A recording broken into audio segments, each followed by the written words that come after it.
आज हम पढ़ेंगे ग्रेविटी। तो व्हाट इज़ ग्रेविटी? ग्रेविटी क्या होता है? एक ऐसा फोर्स होता है जो कि ट्राई करता है किसी भी ऑब्जेक्ट को ग्राउंड की तरफ पुल करने के लिए। जितना ज़्यादा भारी हमारा ऑब्जेक्ट होगा उतना ही ज़्यादा उस पर हमारा ग्रेविटेशनल पुल लगेगा। अर्थ की ग्रेविटी जो होती है उसी की वजह से हम ग्राउंड पर मतलब हम earth gravity is what keeps you on ground. Earth gravity की वजह से ही हम ग्राउंड पर रह पाते हैं और उसी की वजह से कोई भी ऑब्जेक्ट फॉल होता है। जैसे हम कोई भी पेंसिल है, जैसे हमने इसे फॉल करा तो ये डायरेक्ट ग्राउंड पे गई, तो ये क्यों गई? ग्रेविटी की वजह से। अब क्या होता है, ग्रेविटी से रिलेटेड दो टर्म्स होते हैं, एक होता है सीओजी और एक एलओजी। इसका मतलब होता है centre of gravity and line of gravity. इसे हम आगे फर्दर डिटेल में पढ़ेंगे। अब फोर्स ऑफ ग्रेविटी जो होता है वो हमारे ह्यूमन बॉडी पे कंटिन्यूअसली लग रहा होता है और हमारे जो मस्कुलर कॉन्ट्रैक्शंस होते हैं वो इसे अपोज करते हैं। अगर हमारे मसल में कॉन्ट्रैक्शन नहीं हो तो हमारी बॉडी जो होगी वो ग्राउंड पर फॉल हो जाएगी। तो the effect of gravity can counter balanced when a force equal and opposite to it is applied. हमारा effect of gravity counter balance कब होगा? जब हमारा मसल कॉन्ट्रैक्शन इक्वल और ऑपोजिट डायरेक्शन में लगेगा। For example isometric muscle contraction. Isometric का मतलब होता है सेम डिस्टेंस, मतलब उसमें हमारी जो आइसोमेट्रिक होता है उसमें हमारी लेंथ चेंज नहीं होती है। जैसे हम नॉर्मल कोई भी एक्शन करते हैं मसल का, जैसे एल्बो का फ्लेक्शन एक्सटेंशन कर रहे हैं तो उसमें लेंथ चेंज हो रही है, तो वो हमारी आइसोमेट्रिक नहीं होगी। आइसोमेट्रिक का मतलब होगा कि हमारी उसकी लेंथ चेंज नहीं हो, लेंथ हमारी सेम रहे लेकिन मसल में कॉन्ट्रैक्शन हो।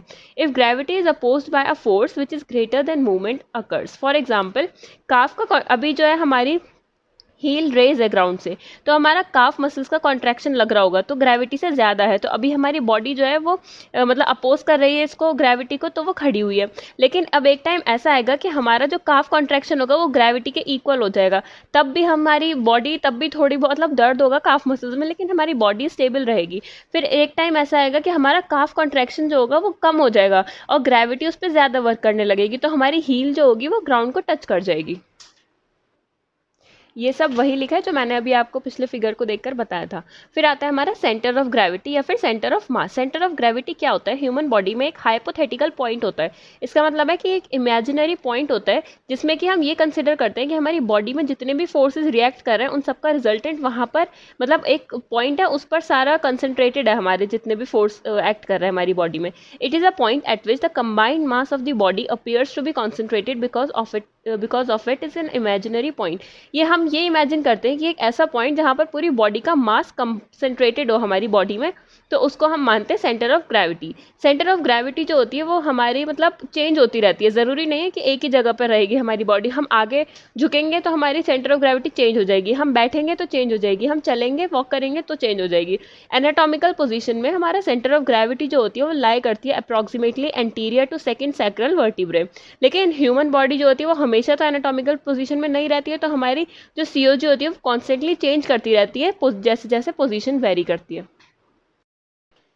हमारा सेंटर ऑफ मास क्या होता है? ये एक मेन पोजीशन ऑफ मैटर है एक बॉडी और सिस्टम में। अब ग्रेविटी जो होता है उसमें हमारा मैग्नीट्यूड होता है और डायरेक्शन होता है। अब मैंने आपको बताया जो सेंटर ऑफ ग्रेविटी होती है वो हमारी चेंज होती रहती है मतलब उसमें हम ये देखते हैं कि हमारी बॉडी के कितने सेगमेंट्स इन्वॉल्व हैं। जैसे हमारी होल बॉडी की अलग होगी, सिटिंग में अलग होगी, उसमें पोजीशन से भी वैरी करता है और ये भी वैरी करता है कि उसमें कितने सेगमेंट्स इन्वॉल्व हैं। जैसे कि फोर आर्म की सीओजी अपर अलग होगी पूरे अपर लिम्ब से। अब सीओजी की लोकेशन जो होती है वो वैरी करती है। जैसे नॉर्मल एनाटॉमिकल पोजीशन में तो हमारी anterior to second sacral vertebra होगी, लेकिन न्यू बॉर्न में क्या होगी? अबव अम्ब्लिकस। 6 मंथ में क्या होगी? At the level of 6th thoracic vertebrae. 2 years में होगी हमारी at level of umbilicus. 5 years में होगी below the level of umbilicus और एडल्ट में होगी anterior to second sacral vertebrae. अब सीओजी का कॉन्सेप्ट जो है वो कॉन्सेप्चुअल है, मतलब ज़रूरी नहीं है कि सीओजी एक ही जगह पर लाई करेगी। ये हमारा ऐसा क्यों ज़रूरी नहीं? क्योंकि ये हमारे it is not a piece of anatomy, तो इसीलिए ये हमारी कॉन्स्टेंटली चेंज होती है विद मोशन और एवरी मूवमेंट या फिर पोजीशन पे।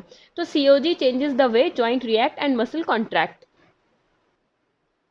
अब क्या होता है, जैसे कि मैंने आपको बताया पोजीशन से वेरी करेगी, तो सीओ जैसे नॉर्मल अभी हमारी anterior to second sacral vertebra एक मतलब स्टैंडिंग पोजीशन में है। अब हमने क्या करा, 1 लेग फॉरवर्ड कर दिया, हिप को 90 डिग्री फ्लेक्स कर दिया, तो हमारी जो सीओजी होगी वो आगे की तरफ आ जाएगी, एंटीरियर टू हिप जॉइंट।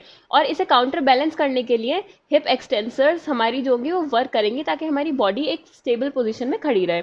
फिर सेंटर ऑफ ग्रेविटी जो होती है, जब हम आगे की तरफ झुकते हैं तो हमारी सेंटर ऑफ ग्रेविटी जो होती है वो आगे की तरफ आ जाती है हमारी बॉडी से, ताकि हमारी बॉडी जो फॉल नहीं हो जब हम बेंड करते हैं आगे की तरफ। और इसे काउंटरैक्ट करने के लिए हमारी जो ऑपोजिट मसल्स होंगी वो वर्क करेंगी ताकि हमारी बॉडी एक ही पोजीशन में स्टेबल रहे।